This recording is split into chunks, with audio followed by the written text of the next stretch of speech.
I've been sitting on this dusty shelf for years now, my once shiny body dulled by time. My lens, once a portal to the world, is now clouded with fingerprints and neglect.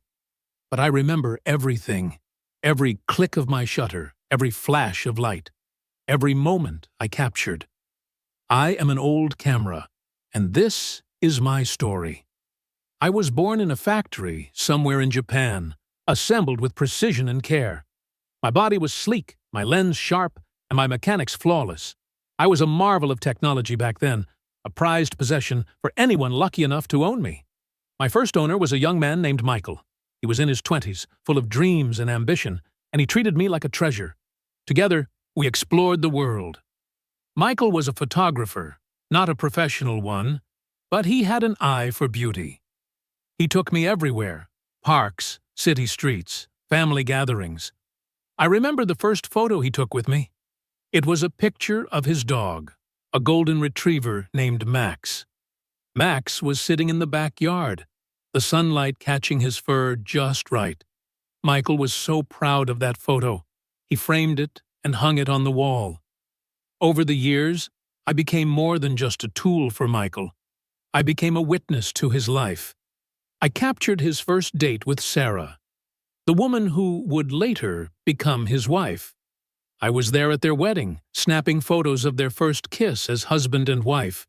I documented the birth of their children, their first steps, their birthdays.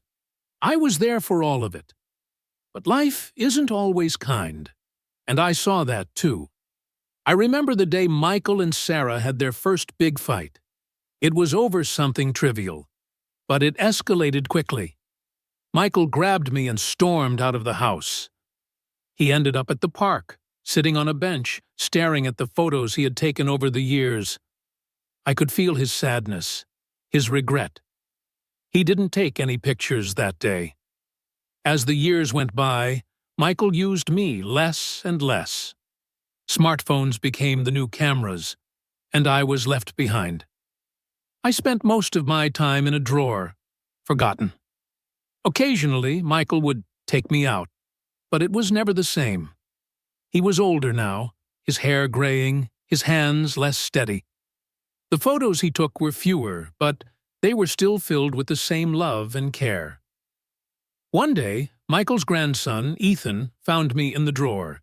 He was just a kid, curious and full of energy.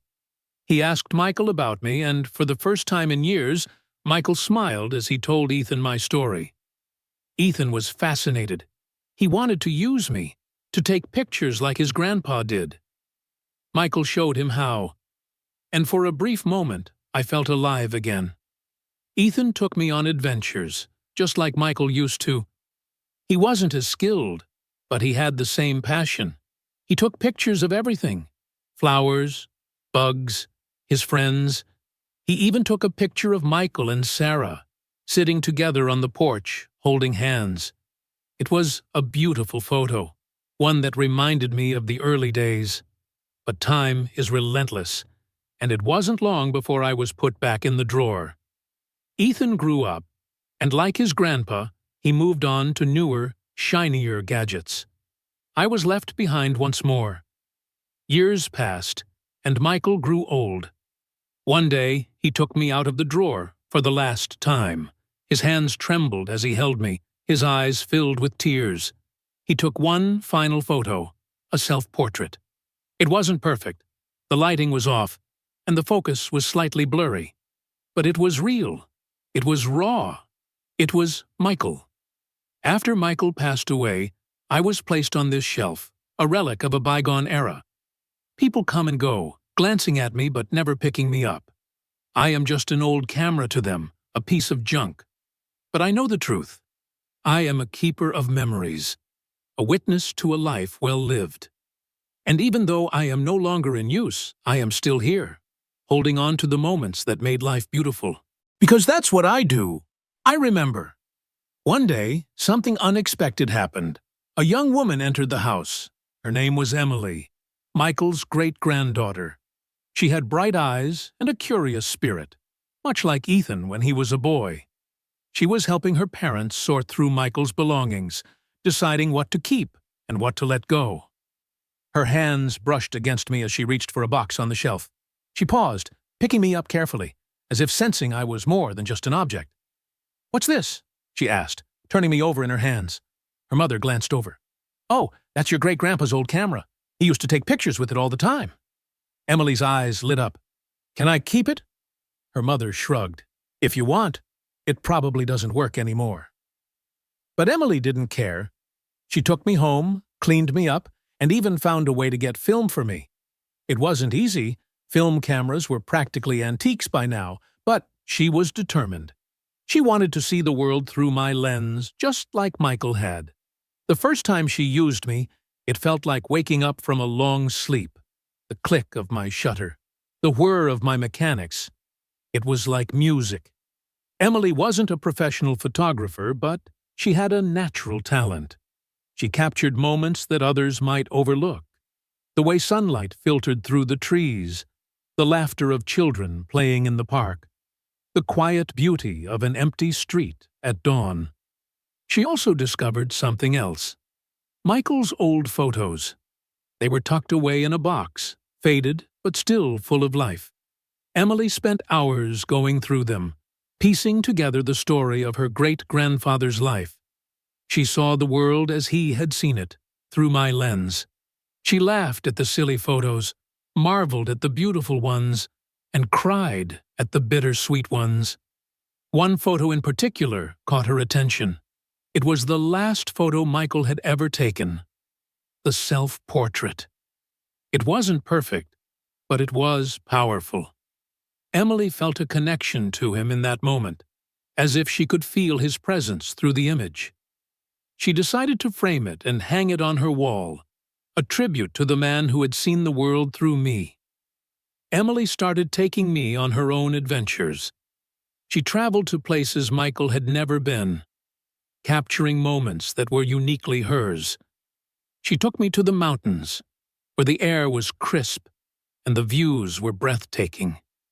She took me to the ocean, where the waves crashed against the shore in a symphony of sound. She even took me to bustling cities, where life moved fast and every corner held a story. But Emily didn't just take photos for herself. She shared them with others, telling the stories behind each image. She talked about Michael, about how he had inspired her to see the beauty in the world. People were captivated by her photos, but even more so by the stories. They felt a connection to her, to Michael, and to me. One day, Emily decided to create a photo album, a collection of her favorite images, both hers and Michael's. She called it Through the Lens of Time. It wasn't just a book of photos. It was a journey through generations, a testament to the power of memories. The album became a hit, touching the hearts of everyone who saw it. As I sit here now, in Emily's hands, I feel a sense of purpose again.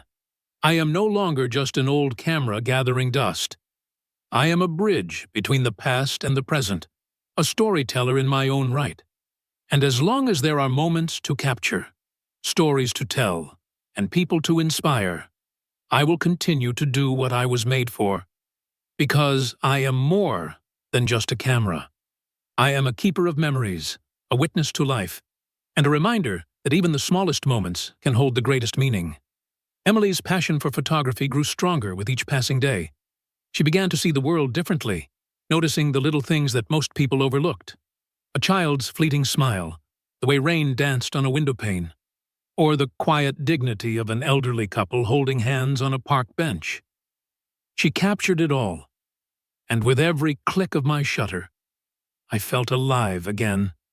One day, Emily decided to visit the house where Michael had lived.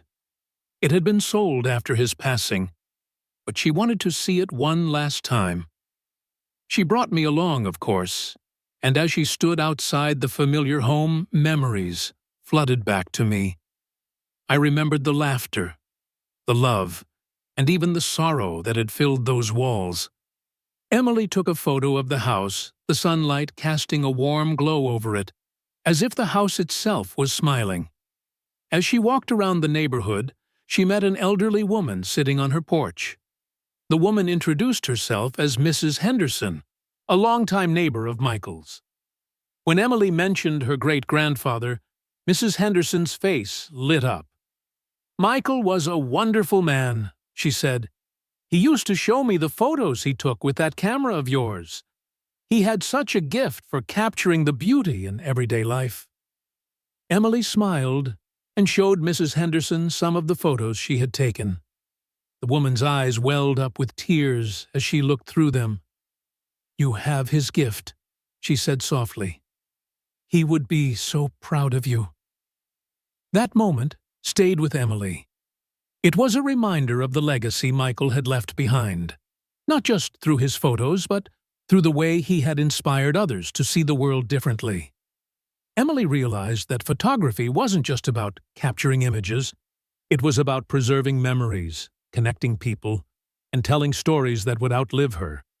As the years went by, Emily continued to use me, even as newer, more advanced cameras became available. She said there was something special about me, something that couldn't be replicated by modern technology. I wasn't just a tool, I was a companion, a witness to her journey. One day, Emily received an invitation to showcase her work at a local gallery. She was nervous but excited. She spent weeks preparing, selecting the photos that meant the most to her. Many of them were taken with me, and she made sure to include Michael's photos as well. The gallery exhibit was called "Through Generations, A Family's Story in Photos." The opening night was a success. People from all walks of life came to see the exhibit, and many were moved to tears by the stories behind the images. Emily stood by my side, sharing the history of each photo, and I felt a sense of pride I hadn't felt in years. I wasn't just an old camera anymore. I was part of something bigger, something meaningful. As the night came to an end, a young boy approached Emily. He was holding a small, disposable camera, the kind you don't see much anymore. "I want to take pictures like you," he said shyly. Emily knelt down and smiled. "You can. Just remember, it's not about the camera you use. It's about the way you see the world." She handed him one of her photos, a picture of a sunrise over the mountains. "Keep this," she said, "and never stop looking for the beauty around you." The boy's eyes lit up as he took the photo. "Thank you," he said, clutching it tightly. As Emily packed up that night, she held me in her hands and whispered, "Thank you for everything." I wanted to tell her that it was I who was grateful for the second chance, for the new memories, and for the opportunity to continue doing what I was made for. Now, as I sit on Emily's desk, I know my journey isn't over. There will be more photos, more stories, and more lives to touch. Because that's what I am. A keeper of memories, a bridge between the past and the present, and a reminder that even the smallest moments can hold the greatest meaning. And as long as there's someone willing to see the world through my lens, I will never truly grow old.